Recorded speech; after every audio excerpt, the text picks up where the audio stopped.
L'invité du jour. Madame Hélène Nyossiaye, bonjour. Bonjour. Vous venez d'achever le suivi indépendant et participatif du C2D, le contrat de désendettement et de développement. Que peut-on retenir de ce projet? Au sein du CD2, nous avons observé 36 projets mis en œuvre dans 10 régions du pays. Nous avons mené plusieurs activités. D'abord, nous avons sensibilisé la population sur ce que c'est que le CD2. Nous avons aussi sensibilisé sur ce que c'est que le suivi indépendant et participatif de la société civile. Et nous avons sensibilisé les populations bénéficiaires pour qu'elles s'approprient ce projet. Parce que le projet là est fait pour elles et il faut que la population s'approprie les résultats et les données de ce projet. C'est ainsi qu'au cours de l'enquête menée, nous avons 87% de la population qui est satisfaite de la mise en œuvre des projets CD2.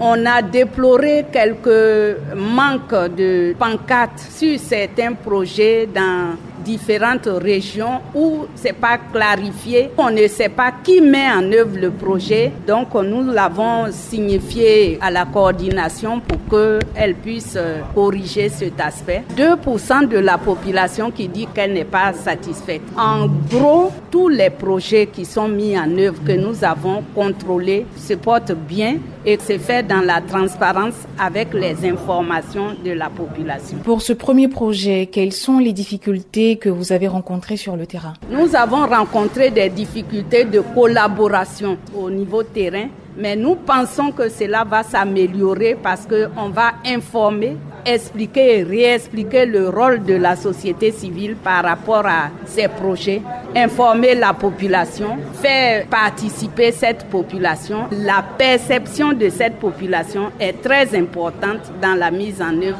des projets. Est-ce que vous pouvez revenir sur le contexte qui justifie ce projet sur le terrain? C'est la lutte contre la pauvreté. On est devenu pays pauvre, très endetté, et ce projet est là pour lutter contre la pauvreté, pour améliorer les conditions de vie de nos populations. Et c'est pour ça que vous voyez quelques aspects du projet, l'adduction d'eau potable, l'électricité, les routes pour évacuer nos produits et autres, la justice pour assister les populations en difficulté. Donc le contrat de désendettement et de développement a été signé après plusieurs rencontres. Les aspects des secteurs choisis pour ce projet, c'est l'amélioration des conditions de vie de nos populations. Vous dites que les populations sont satisfaites à 98%, c'est-à-dire qu'il y a des difficultés au niveau de la compréhension de cette même population.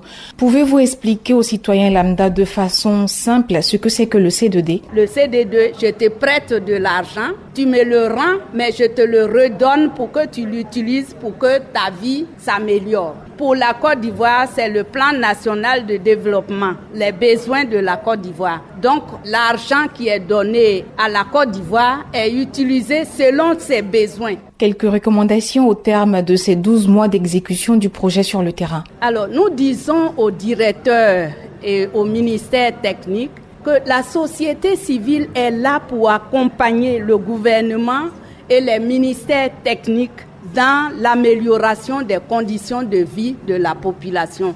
C'est notre rôle pour faire remonter aux directeurs techniques et au ministère la perception de cette population-là par rapport à ce qui est fait pour elle. Et c'est le rôle que nous jouons en informant ces populations, en informant les autorités. Et nous sommes juste là pour accompagner le gouvernement, travailler et améliorer sincèrement les conditions de vie. Nous sommes vraiment pour la population, aider notre gouvernement à améliorer la vie de ces populations-là. Madame Hélène Nyossiaye, merci. C'est moi qui vous remercie.